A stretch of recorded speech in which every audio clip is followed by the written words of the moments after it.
Hello and welcome to Saturday Mourning Cartoons, the Collider weekly podcast for all things animation, including reviews and interviews, coming to you all the way from the Kingdom of Acorn on the planet Mobius. I'll be your co-host, Sean Paul Ellis, and joining me today, he's a freedom fighter living in the knothole.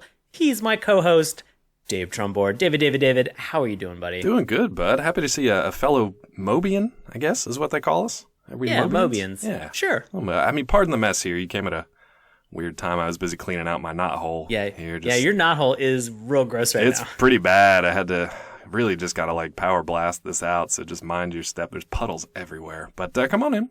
I will say you've done a pretty good job landscaping this. Thank you so much. Yeah, it doesn't look bad. It kind of looks like, you took a little bit of care, but I'd say it's a work in progress. Attention to detail there. I got a little, just a little bit of a strip just leading you right in where you need to go. Unless you're like one of those weird robot people who are trying to find my knothole and mess everything up for us, freedom fighters here. But you seem on the up and up. I think you're a straight shooter. Oh, well, thank you. After 264 episodes, I'm finally a straight shooter on this. So come on in, really step in the knothole.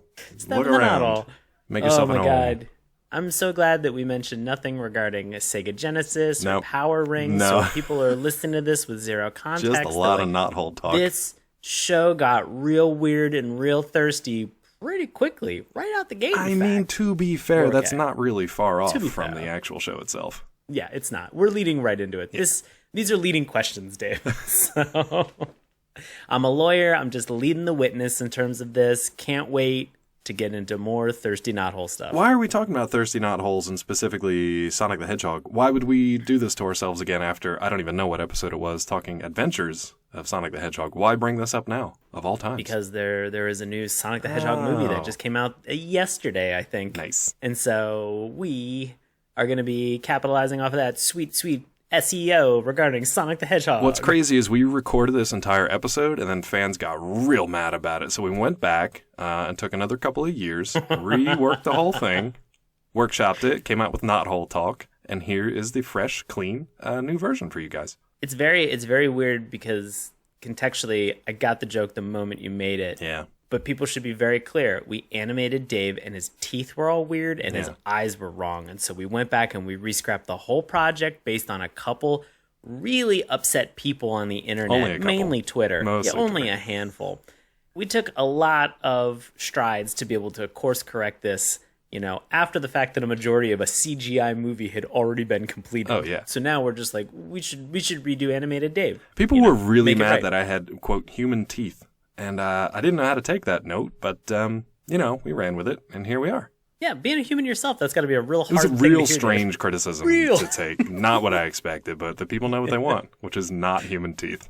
Yeah, they were just like more pre-Uncanny Valley-ish, where they kind of look like bizarre chiclets and are different colors, just like chiclets. Sure. P.S. Just make Dave's teeth chiclets. Just make them chiclets. Good note. So no more fully rendered human teeth for me. Yep. Despite years of dental and orthodontic work, back to chiclets. Just a bunch of chiclets from Michael Chiklis. Yeah, Chiclets, the sponsor of this episode. Perfect. And thank God, because we wouldn't have been able to rework this otherwise. No, it would have been. I honestly, I'm envisioning what it was just basically a potato head, and I just stuck a whole bunch of chiclets and googly to it, eyes. and then some googly eyes, or maybe even eyes from a Mr. Potato Head. Yeah. Stuck into an actual potato, which feels insulting. That's about the level of budget that we're working with, so you're not too far off. Oh, man. Quick question for you, Dave. Shoot. Growing up, were you a Super Nintendo or a Sega Genesis kid? We've talked about this before. I had the benefit of a good friend of mine, my next-door neighbor, who was a Sega family. He also had a Nintendo, too, so I guess he just had an everything family. But I was more Nintendo. So my family had regular Nintendo, Super Nintendo, then he had the Sega, and then another friend of mine from school also had the Sega. So I didn't need the Sega because I would just go over to their house and play there. But I was never as good at Sonic as those guys were, because it was just it was literally the fastest game you could possibly play in 1991. You hadn't seen anything like that before. You'd seen Mario. And he's slow as hell. He was never as fast as Sonic. And my eyes, Wait, you mean a heavy-set Italian plumber, slow as hell? I know, crazy.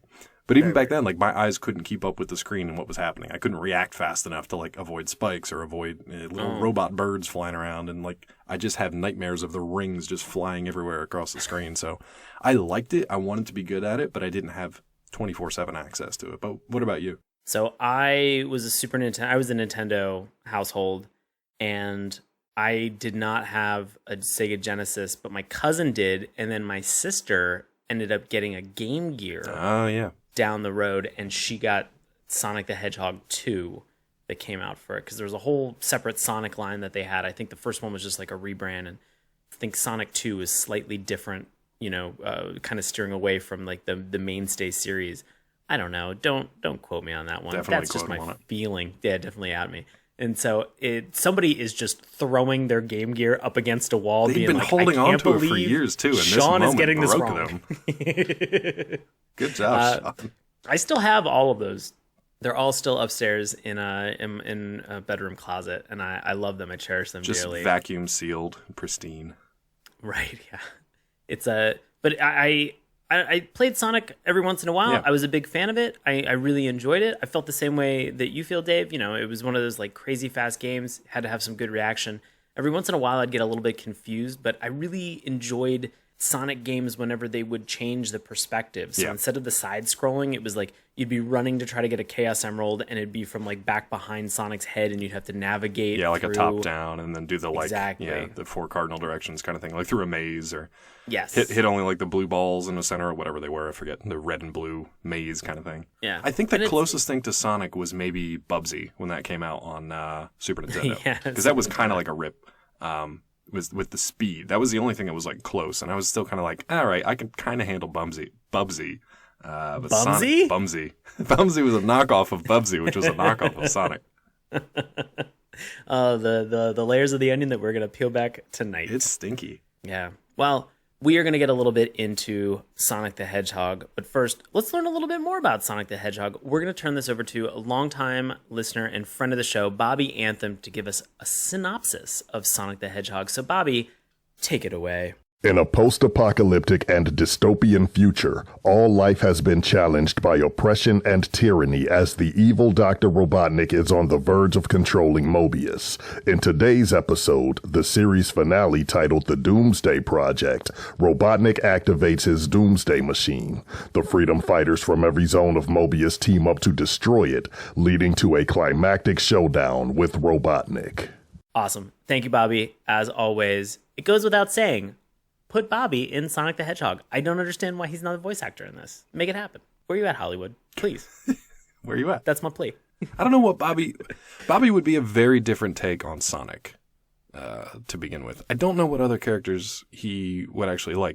I think he'd make a good Robotnik, though. Oh, Yeah. Okay. I'd be scared of that Yeah. Robotnik, I think. That would be a frightening Robotnik. A frightening I could get behind Robotnik. that. And it's almost right there in the name. We can call him a Bobotnik, I guess. Robotnik? Yeah. Ooh, that's pretty dynamite. Okay. Cast it. Make it happen. Coming in 2022. It's very weird to think that the Adventures of Sonic the Hedgehog, and then there was the Sonic the Hedgehog show, which cartoon. around the same time. And These both came out in 1993. Yeah. Right. And to make the differentiation for listeners, the Adventures of Sonic the Hedgehog, weekdays. Sonic the Hedgehog, weekends. And also, Adventures of Sonic the Hedgehog, weak sauce. Absolutely hated that cartoon. I don't know if we I dipped actually- it or not. Did you like that? I don't think we did. No, I loved it. I watched it as a kid. I've got many nostalgic memories about that. I also watched the heck out of this, too. So Yeah. there was a part of my brain that was like, oh, man, I can watch Sonic 6 days a week. Hell yeah. Yeah, you really I'm could. down. Yeah, and that was the thing, because like this one that we're going to talk about today, only 26 total episodes, so 2 seasons, 13 episodes apiece, which you can tell just by the order number of episodes which ones were actually Saturday morning cartoons, like this Sonic, and which ones were syndicated for weekday afternoons, which was Adventures of Sonic, because they had 65 episodes and one Christmas special, which was intended to like launch for a tie-in game that never actually happened. So it was just a random Sonic Christmas special that you got. But yeah, for me, without getting into review territory or spoiler territory, this was the series that I really liked. The other one was way too cartoonish and too slapsticky and Looney Tunesy for me. I really liked the kind of darker tone and actual like serialized storytelling of this one a lot better. Yeah. And weirdly enough, both of these shows had oddly horny moments that we're going to get a chance to at least talk about Sonic the Hedgehog's horny moments. Pretty sure we've already talked about the adventures of Sonic the Hedgehog's horny moments previous episode. Go back and find that one out and listen. Yeah, exactly. And listen for Breezy. And once you get there, you'll be in the right area. We definitely talked about Breezy on that episode too. So if you're just like, I'm here for it, Team Breezy, go for it. So we're going to get into Sonic the Hedgehog for today's show. We're going to talk about the good, the bad, and not the ugly, because this isn't a spaghetti western. We're going to talk about the LOL. A lot of time, a lot of energy, a lot of people go into making these cartoons. This isn't something that you can just do overnight. So we're going to talk about the things that we felt were really good about the show, the things that didn't work so much for us, and then we're going to talk about what made us laugh, whether it's intentional or unintentional. So here we go. Dave, getting into Sonic the Hedgehog, high level, what was... I know that you and I have the same thing that we both love about this cartoon, this theme song. This theme song is great. Give me your point of view on it. I mean, same. So I recently watched all 5 Sonic series. There are 5 animated versions of Sonic the Hedgehog. I watched all 5 of them. Listeners, don't do that. Don't ever do that. Don't do it. Dave is a trained professional. Don't do it. Yeah, you really need... He hurt himself doing it. Don't do this yourself at home. You need support. Unless you're a trained professional. You need insurance, and you need a team of people who are going to help you through it, which I didn't technically have. But, so you can watch all 5 Sonic series if you choose, or you can just go to Collider and check out my ranking of all 5 to see which ones are actually worth your time. This theme song is arguably the best of the bunch. There's one other one, possibly for Sonic X, which has kind of like... The theme song has entered the zeitgeist more than I think the rest of the show has, for a number of reasons. But those 2 theme songs really duke it out for the best of the Sonic series. But for me, this one just edged it out. I don't know why, because I could still remember it, 27 years later. And I didn't have a problem listening to the theme song or watching the intro multiple times while watching this series as well. And that goes for Sonic X too. I didn't mind it. But it's just a really solid theme song. What about, so we normally kind of tear the intro and the theme songs apart in a number of different ways to say, like, what kind of animation was there? Did the animation of the theme song match the final animation of the show that we were about to watch? Does it have a roll call? Does it tell you what to expect? So how does this kind of rank on those metrics for you? Yeah, it's very hard because, I've criticized theme songs for all of the points that you just brought up, Dave. And then every once in a while, there can be an exception to the rule, as always. Man, does this one sometimes fall into that exception to the rule. The lyrics are good. Yeah. The singing is good. Yeah. The actual like music that they have that's kind of behind the singing to kind of decouple them, awesome. It's very fun. At the same time, you're not really getting much of a roll call in terms of what's happening. And this is you're a lot really of going to know the one character that they're going to keep screaming about. But other than that... Titular character is pretty much all you're going to get. That's pretty much the gist of it. That's all you really need to know, too. But they really describe what he can and can't do. So... Right. Well, I mean, he's too fast for the naked eye, That's Dave. true. So, he's a blue streak. Yeah, you shouldn't even be able to see him at this point. Yeah. If you can, something is magic about your eyes. Yeah. But you're getting recycled animation. You're getting very limited dedicated animation, except for, I think, just like the title bump that you get towards the end of it. But everything else seems like it's something that's recycled from an episode. So this is one of those rare instances where the music in the song can be so powerful in terms of identifying and having fun with a theme song, with an intro piece of music.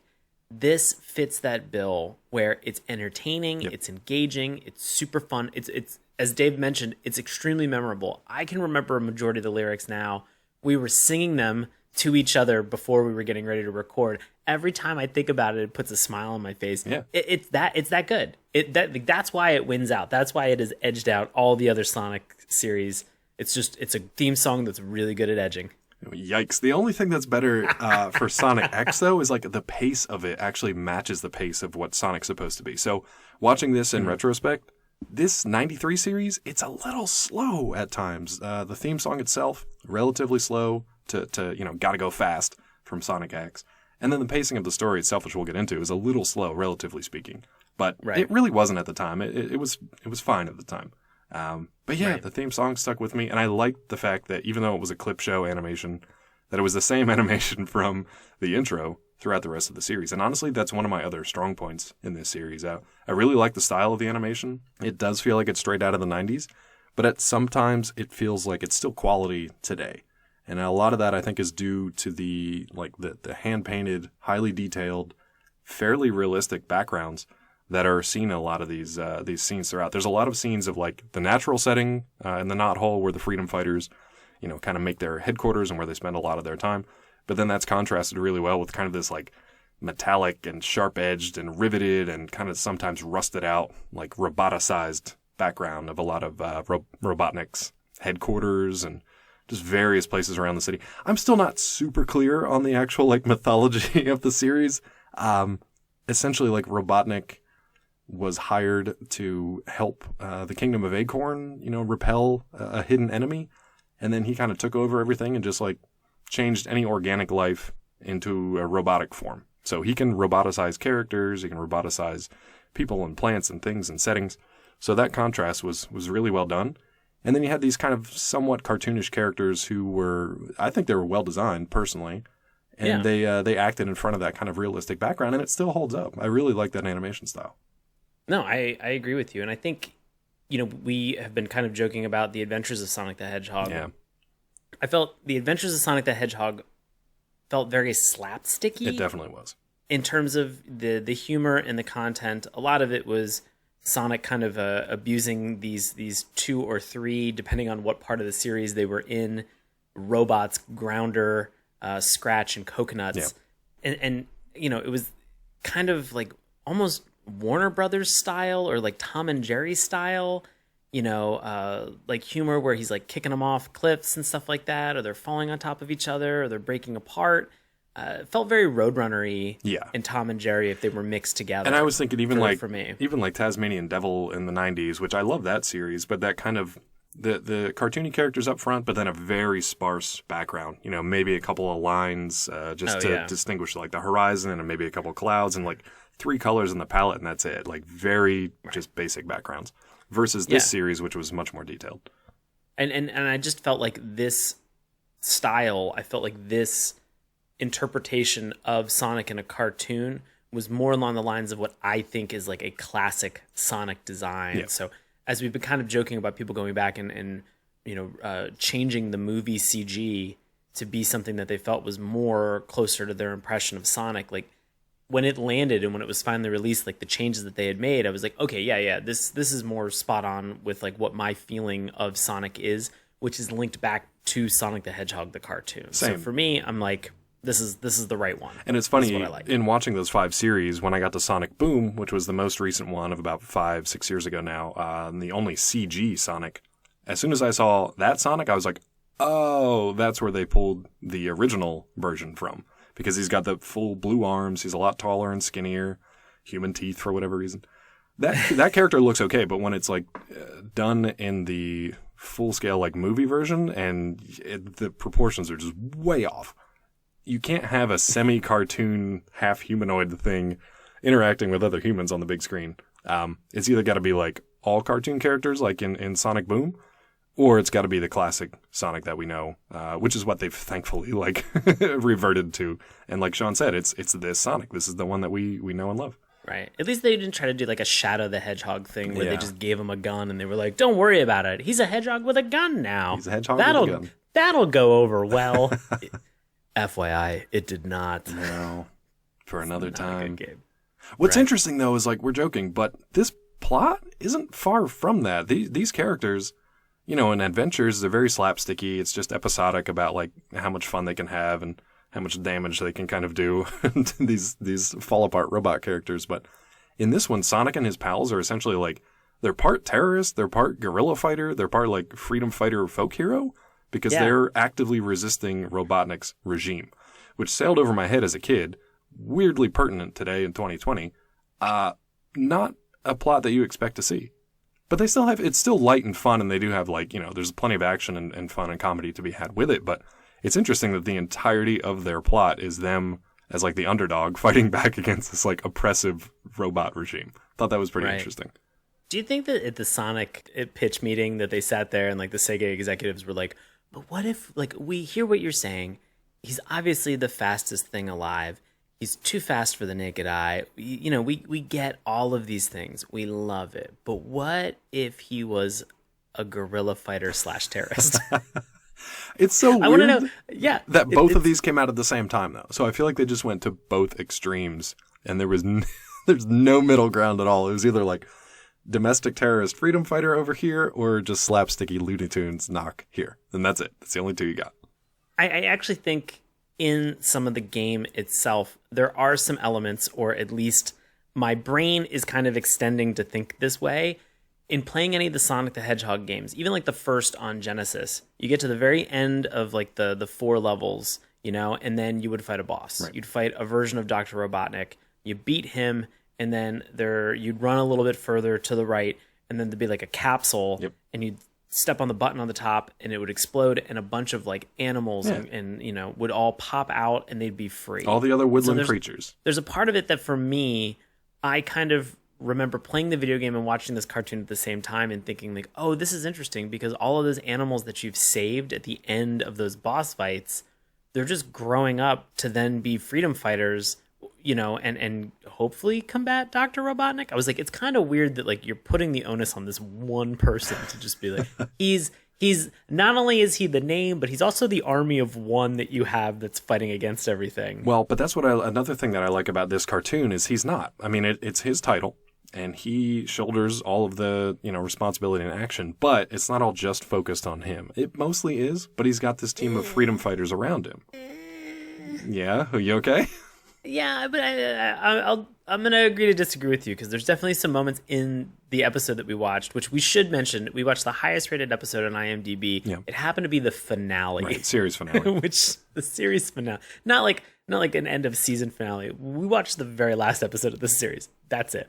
I do remember watching a lot of them. I watched that whole first season again, too, so I've got a little more context recently. Yeah. But yeah, I mean, it's just, I don't know, I guess keeping it in mind, like there were moments in this episode where Sonic was like, yeah, I could like work with my pals, but instead I'm just going to do it on myself. You're 100% correct. Don't stop. You're don't 100% correct. I just like that he does have a team around him, even if the writing doesn't use them nearly as much as they like to focus on Sonic, because he's a franchise character. Like at the end of the day, most people, and I say most people before I piss off some fans out there, aren't going to care as much about Sally Acorn, Bunny Rabbit, Rotor, Antoine of all things. Like most people aren't going to want a fully focused series. Now maybe Sally, but for the most part, people just want to see Sonic. But I like that he has a team, and it's not just him and Tails going on adventures. There's like a bunch of different characters, and they all have their part to play. Like Rotor in this episode makes like acid bombs of all things, and it just they dissolve metal immediately, which is pretty important when you're fighting robots. And Sonic is like, these are great. And he's like, how many can you make? He's like, I can make exactly 25, which I don't know why that cracked me up. But it's just, yeah. But everybody has a part to play, and they have something to bring. Even though I expected Antoine, who never really does anything, I expected him to be a turncoat. I expected him to be a betrayer this entire series, and I guess he never was. Wow. No. Yeah. I don't think he did. No, I don't think he did. And it's interesting because when you talk about, everybody having a part to play or having a thing that they could bring, I'm just glad that Sally Acorn was there to just bring the phone sex operator voice the entire time. Just real good husky voice. I don't know why. Through and through. I loved it in ways that I shouldn't have, either as a 36-year-old or a 10-year-old. But, I mean, it's a choice, Kath Soucie. I love the choice that you made. I don't understand it, but I love it. Yeah. I mean, the voice cast that we have here and the characters that they're portraying, they're all, as David mentioned, they're all pretty unique. They're all pretty fun. I think I've got, and I'll get to the question in a moment, but any particular people from the cast, the voice actors that you were just like, holy crap, this person is fantastic? Because we've got a couple. Well, what's funny is any of these names now, looking back, I mean, these people have been doing this for decades. So all the names are recognizable. Like I could pull Rob Paulson. I could pull Charlie Adler. Even Cree Summer. I don't have her name here, but she's in there as well. She did the dragon. Oh, right. I mean, everybody in this, Jim Cummings, like everybody in this list is like cartoon voice actor royalty at this point. Frank Welker. Yeah. I mean, even Jaleel White, who honestly to me, kind of the signature voice of Sonic for like 3 of those series, but just the writing that they give him sometimes made me kind of not hate the character, but just be like, ugh, like everything else is working so well, but why do you keep hammering these lines home? And I'll save that for the bad, but Okay. I thought the voice acting was great across the board. Sometimes more cartoony than it needed to be. Sometimes a little more serious. I don't know what Kath Soucie is doing, but what about you?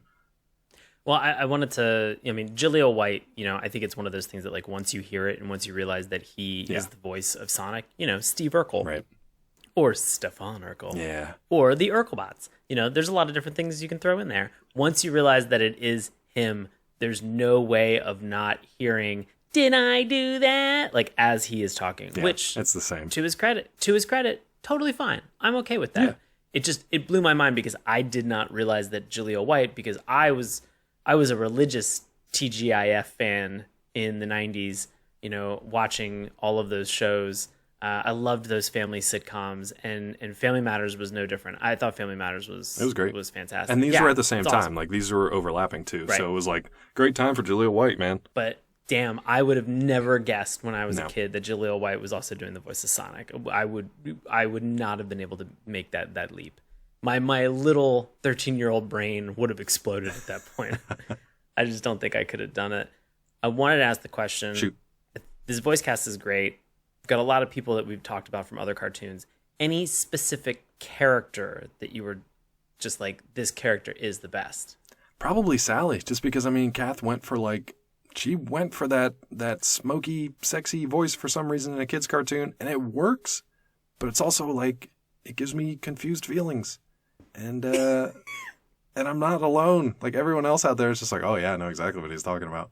And it's like, so that stood out because everybody else is like kind of manic and cartoonish and like over dramatic or just like a little extra. And she just stays, she stays right where she is, and she just keeps Sally's voice as it is, as she has chosen it to be. And she's consistent throughout. I don't understand the decision making that went into it, but I love it. Yeah, no. I'll say it's another Kath Soucie character because not only does she play Sally Acorn, but she also does the voice of her like pocket computer ahead of the Nicole. Curve. Yeah. Nicole is probably the best character in this show. Yeah. And when we get into a little bit of the bad and some of the LOL, I'll probably explain a little bit more of it. But just know that Nicole is really the only reason that they were able to get through this nightmare scenario of Dr. Robotnik trying to completely destroy with his Doombots the entire world. She's the only reason. And I can talk a little bit. Yeah, the only reason. But I think this is a good time that we can kind of pivot into some of the bad, some of the things that didn't quite work for the show. Anything that you want to hit us with up top, Dave? For the most part, like we talked earlier, probably offline, that like the only things that are really consistent among the 5 Sonic series are the planet Mobius, Sonic, obviously, and then Tails, who's normally like his sidekick, sometimes more involved than other times. But in this series, he's not really there. He's like less than a sidekick. He's like a little kid back at camp that they kind of, occasionally check in on, make sure he's still alive. But like other than that, he's not even there to be sort of like bait for a rescue or anything. Every once in a while he gets into trouble, but he's really not there that much. And as somebody who always liked Tails, I kind of miss that, especially because he was over in adventures all the time. So I was kind of bummed that, Tails isn't really around, but Sonic's hanging out with Sally, so Tails gets shoved to the side. Stay in your room, kid. Go play in the creek. Put a Sonic sock on top of the doorknob and be like, don't come home. Just put a Sonic sock on the knothole, and that's how you know. I will say that a lot of my complaints are obviously isolated to this particular episode, to this finale. But I will say that I took some challenges with the plot in this because, there's a 23-minute cartoon. Right. And they talk about the idea that they want to get rid of these Doombots, that they want to combat Dr. Robotnik for all of this. Well, and this is like his big plan. This is like the end of all big plan. plans. So it's like everything's on the table now. And they are prepping, and they're just like, our intel tells us that the attack isn't even for like a week out. So we got a little bit of time to prep, and then it happens early. Right. And so like plan A is a dud before it even starts. Then they go back and they fall into plan B, which ultimately fails because, as we've mentioned previously, Sonic was like, no, man, I'm going to do this all myself. Well, I'm going to stop you right there. So technically, at the end of the day, that's what he ends up saying. But they had freedom fighters from elsewhere on Mobius pop up. I don't know if this is like the first time we've seen them because Sally's like introducing for some them. Of those like, characters, I think so, yeah. Yeah, for some of them, you're like, well, it's the first time. So, okay, cool. Come on in, polar bear from random place. I already forget your name. Greg, I don't know. Like, they come in and we still don't 100% know what the plan is, but there's like a 4 or 5 pronged attack where they all just like split up into their various freedom fighter groups, assault the city, drop teddy bear decoy parachutes for some reason. Yeah. I don't know what or why, but then all of the other teams immediately get apprehended and don't even fight back, which was the funniest part. There's just bots that like circle them up and they're like, put your hands on your head and stand still. And they're just like, okay. I'm like, guys, this is the fight here. Like, this is it. And they all get apprehended. So at that point, when they don't respond, Sonic is like, forget it. I'll do it myself. It's crazy to think that in these moments where all of these things like go poorly, plan, I guess, C at this point wasn't, we should save the people who just immediately got captured because of our teddy bear barrage that we threw at a base. I wouldn't have wasted resources on saving them. They got captured immediately, so they clearly weren't worth much to begin with. So I don't know why. Well, Dave, don't worry. They didn't waste any resources on it either because they immediately were just like, well, we got to come up with a new plan now. The new plan is to have Nicole become a lockpick and like try to figure out how to open up a lock. And to send Sally out. Yeah. So not keep Sally around, but to give Nicole to Sonic, which I want to get to in my LOLs, but a little weird. Yeah. Yeah, a little weird. So they go through all of this like process of being able to do all this stuff, you know. So Sonic goes in, steals this power stone that they have, and I just want to be very clear on this because I know that this is a gripe that I've had a trillion times before, but just hear me out on this. This is the finale. Yep. This isn't like a season finale. This is a series finale. And we're 15 plus minutes into this 23-minute episode, and they're like, hey, gang, you know what? New plan. Nicole is now going to become a lockpick so we can steal a thing and break. It's like, oh my God. It's a little bit maddening because you know at that point what my final complaint about this is going to be is that the entire final portion of this episode is just rushed. Like, and the montage that they have at the end is just so dizzying and so bad. And there's just multiple points where you can see them reusing the same clip of animation. And they're like, yeah, but just like speed it up to like 3 times speed. Cause you know, Sonic is fast. And they're just like, iterate and just put the same thing of like people running around a thing and then Robotnik spinning in a chair and then everything going on. And you're like, and that's all we freaking need. And you're like, no, it's for a series finale. Yeah. Which I don't know if they knew that at that point or not, because the way they end this thing, which is another one of my gripes, it's kind of cliffhangery. Seems like there should be a 3rd season. Right. But I will say, like, even with that plan, the main focus is supposed to be on Sonic and Sally. Because what they end up doing is they steal the Power Stones, they kind of like unite them, and then together just go on this like crazy, super fast whirlwind sprint. It's never really explained what these Power Stones do. They just kind of like wreak havoc and just kind of destroy everything, or I don't know what they do, but you're lost in that montage of just like super fast cuts and like weird auras following Sally and Sonic everywhere as they run and just, Robotnik spinning around and then rocketing off into the sky to try to escape, and just, it's bonkers, but I was okay with it because it's more about Sonic and Sally for me. Right. And at that moment too, you realize, you know, none of this really matters in any way, shape, or form. Like you're going on a journey, and the journey is now concluding with the idea of them putting these 2 stones together in an opposite direction. And in this moment now, Sally suddenly has Sonic speed, and she's and flight. And she's indulging in the same way that Sonic has been indulging off of these power rings. And I think, Dave, you had some thoughts on that, didn't you? As far as like their well, just Sonic doing a little bit of juice. Oh, Sonic doing the juice. He juices way too much. I don't know which executive or writer like heard the term juicing and was like 100% got to put that in a kid's cartoon. Like I don't know why that's there, but throughout the entirety of this series, anytime Sonic needs to like go slightly incrementally faster or needs to grab a power ring, which apparently only pop up every 12 hours, and sometimes they rise up out of a lake. I don't know why. I don't know. I don't know why this Arthurian legend is there for some reason. But he always says something to the effect of like, "You're going to need a little more juice," or "I'm going to have to juice it on this one." Like, could you pick, I don't know, literally anything else? It's just a weird pseudo drug related euphemism, and I don't know why they use it, and it makes me cringe a little bit every time. But they use it a lot. Because I feel like the opposite would be just like you watch Sonic go to like a Whole Foods, get a bunch of vegetables, and then comes home and he's got a slow juicer, and it's just him like methodically just making green drink. Yeah. Putting some broccoli. Yeah, definitely kale. Some celery. You need the kale. And then coconut water probably. He's like, man, I'm gonna juice right now, and you're like, oh, we watched 22 minutes of him shopping and making this juice, and this episode is over, and you're like, yeah, that's all you get. That would be the new version, like organic Sonic these days. Yeah. Artisanally sourced juice. Sonic-O. just making green drink. It's 100% what I don't want to watch as a cartoon. Yeah, that would be pretty bad. I need less wheatgrass in my Sonic Juice cartoons. But yeah, it was just one weird thing that just stuck out was juicing. Yeah. You talked a little bit about cliffhangers. Yeah. You want to go into this one?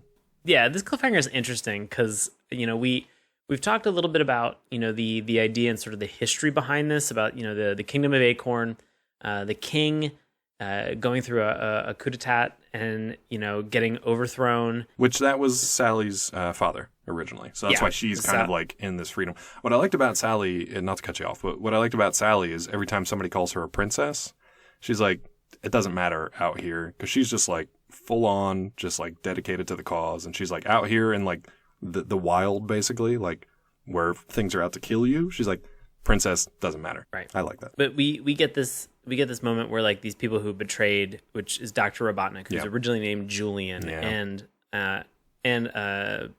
Snively, his nephew. And so, his nephew. And so we get Snively, who Dr. Robotnik kind of snubs in terms of the getaway, and is like, in my escape pod, there's only room for one. And so Snively goes and he actually has his own backup plan. So if Robotnik's going like out into like space, or he's like blasting off away from his fort, right? Snively's like, he's going underground. That's right. He's going straight up Ben Folds 5 underground style. He is getting there, and then at the very end, he kind of reemerges. Yeah. I don't know. There was a moment where I was like, destruction, like everything around him is destroyed, and Snively pops back up from like his panic room. Yeah, right. And in that moment, like, he's just like, now it's my turn, and I'm not alone. And he got a wardrobe change too. He did. He had a pretty cool wardrobe change. He's got like capes, and he looks like M. Bison, just like very small. Looks like a very small M. Bison. Yeah, I don't know why. Pocket Bison. Yeah. So he gets this little M. Bison, and then he comes up, and in those moments where he's like, and I'm not alone, there's a pair of glowing red eyes that are back behind him, and I thought to myself, are they really bringing in Shadow the Hedgehog? Is this what's happening? Is it Shadow, and does he or does he not have a gun right now? I think it was confirmed later on what exactly that was, and then it escapes my knowledge for the moment. I think they confirmed what it was, but I think it also tied into what the Kingdom of Acorn was originally fighting. So they were fighting some kind of like unseen enemy. That's why they pulled Julian in to begin with to help them. But then, the coup d'etat that he kind of staged screwed all that up. But then I think they bring that original enemy back. That was the plan for season 3, but then that never happened. Man, what a bummer that we'll never get that. I do love that Snively had a few chances to kind of like stick it to Robotnik, though, because for all 26 episodes, he's been like, second fiddle. He's been spat on and like kicked around. And finally, there's a couple moments in this finale where like Robotnik does something. He's like, let the Hedgehog and his friends in. We mustn't make it too easy for them. And Snively basically looks at the camera and he's like, your stupidity is going to screw this whole thing up, you like festering boil or whatever they call him. And Robotnik's like, what did you say? So Snively comes back and says something like, oh, the Doom Machine needs more oil. He has these little moments of like rebellion, eventually showing the plan that he had all along. His one, like his backup plan in case everything goes south. So I like that he had that a little bit of spine in the final episode. He's like this perfect level of passive aggressiveness. Yes. He's me. He's me. But yeah, it's fun to kind of watch him, which is great because now we're kind of we're moving directly into sort of this LOL area, and this is fun. I will say, I know that I mentioned not being able to get Jaleel White out of my head now whenever I hear Sonic speak. Right. Wasn't a problem when I was a kid. It's a problem now as an adult, which is fine. It's fine. I still love it. Yeah. There's nothing that's gonna deter me from this. I will say that we've talked and we've hinted and we've alluded at this, just the idea of how thirsty Sally can get. It is it is weirdly horny, like on the level of Fantastic Four or like maybe even Marvel's Iron Man, where you're just like, this is a little horny right now. What are we doing? What's actually happening? I wonder if Tony Stark ever went and got that passed out bikini chick that he left in the fire. Oh no, she was dead. She was very dead. She was 100%. She was very dead.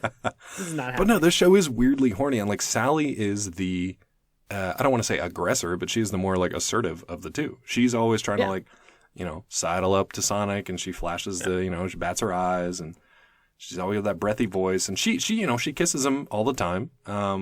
She's kind of motherly or sisterly sometimes too, with both Sonic and Tails. Her and Tails, she kisses him on the nose, which he calls the funny kiss. And that actually comes into play when there's an episode where she is kidnapped and imprisoned, and then Robotnik makes a robot clone essentially of her and puts her in her place. Or like swaps bodies essentially.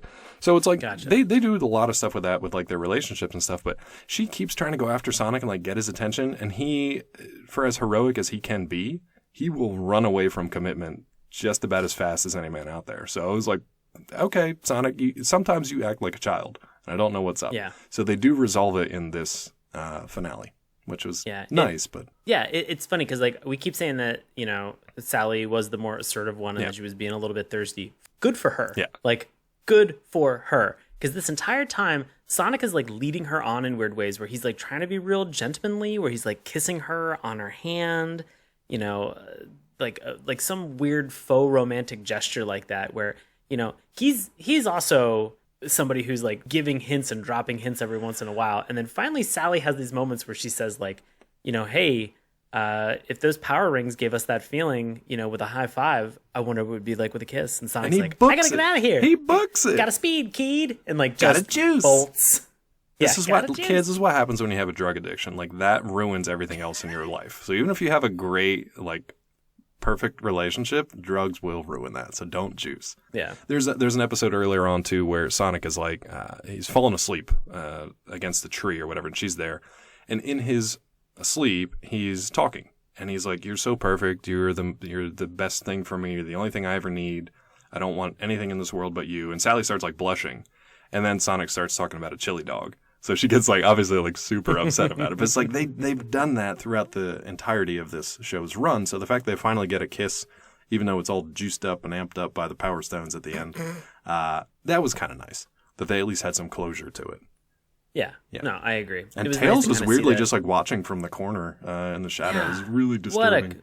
What a creeper. What a creep watching from the knothole. Joking. Yeah. But Antoine and Rotor, I think, were just like there looking at him like, Yeah, they're like up on stage with a bunch of fireworks. Yeah. This kiss happens, and then like Antoine's like, oh. Yeah, it's just like awkwardly there, and like I don't know why. Just move them off screen. Like, there's no reason for them to be there. Keep staring. Keep staring, champ. Now, you know what I think is slightly thirstier than Sonic and Sally? Yeah, what's up? Sonic and Nicole. Yeah. What was that? Oh, we got into it in this episode too. What was that?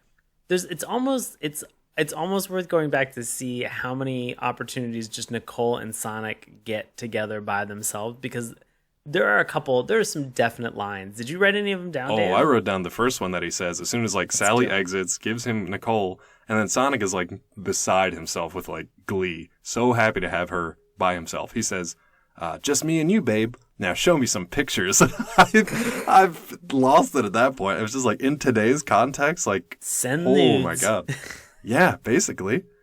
And then she responds. She doesn't keep her. What was weird was she doesn't keep her kind of like robotic persona.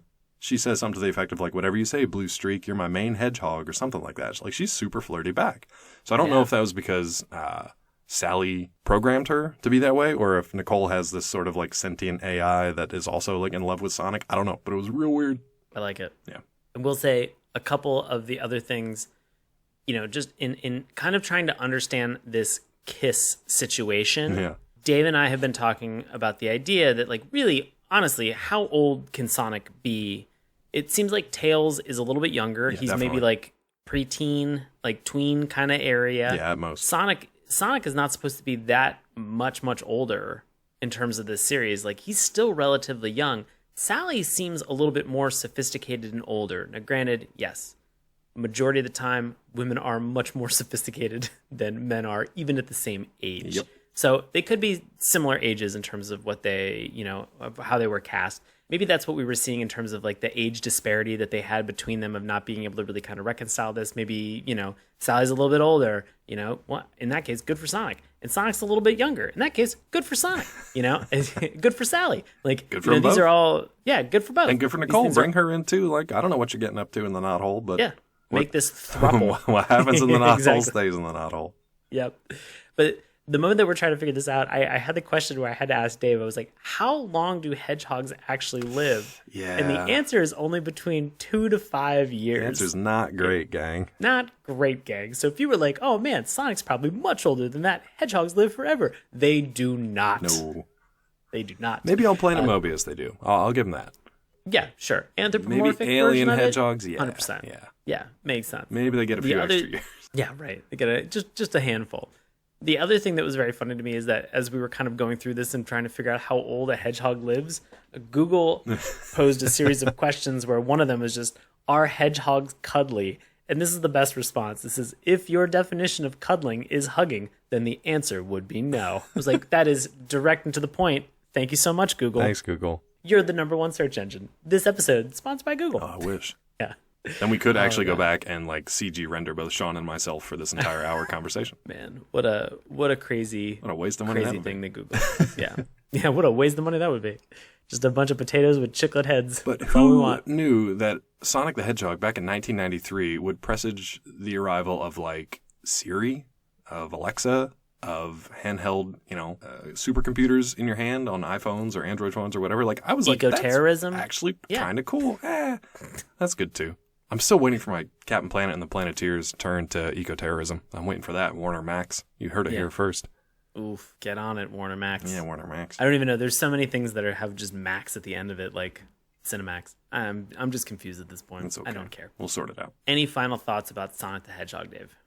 Just that, if you're interested in finding out more about Sonic because of the movie this weekend, definitely go back and check out, the 27-year history of these animated series and start with this one because for my money, it's the best. I agree.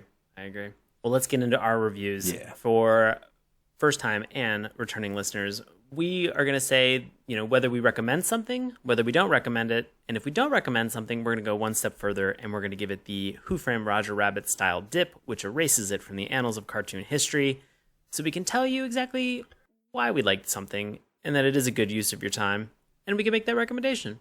Or we can say it's not. We can give you justification of why.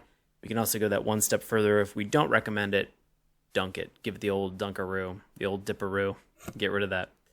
So, Dave, for Sonic the Hedgehog, today's episode, how are you feeling about Sonic, buddy? Yeah, I already kind of gave it away, but this, for me, one of the better 90s series that still kind of holds up today. Good storytelling, really solid animation, voice work by a bunch of veterans. Not that many episodes that you feel like, oh boy, catching up on 65 of these is going to be a chore. Like 2 seasons, 26 episodes, pretty easily consumed. Yeah, go check this one out. Definitely not going to dip it. Would like to see a return to this kind of storytelling for the franchise. They've gone back and forth between kind of more comedic versus more actiony stuff over the years, and they really do kind of ping pong back and forth from one extreme to another.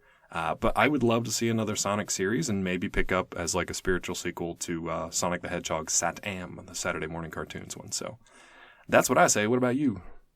I'm in the same boat. This is a recommend from me. I really enjoyed this. I remember watching this when I was younger.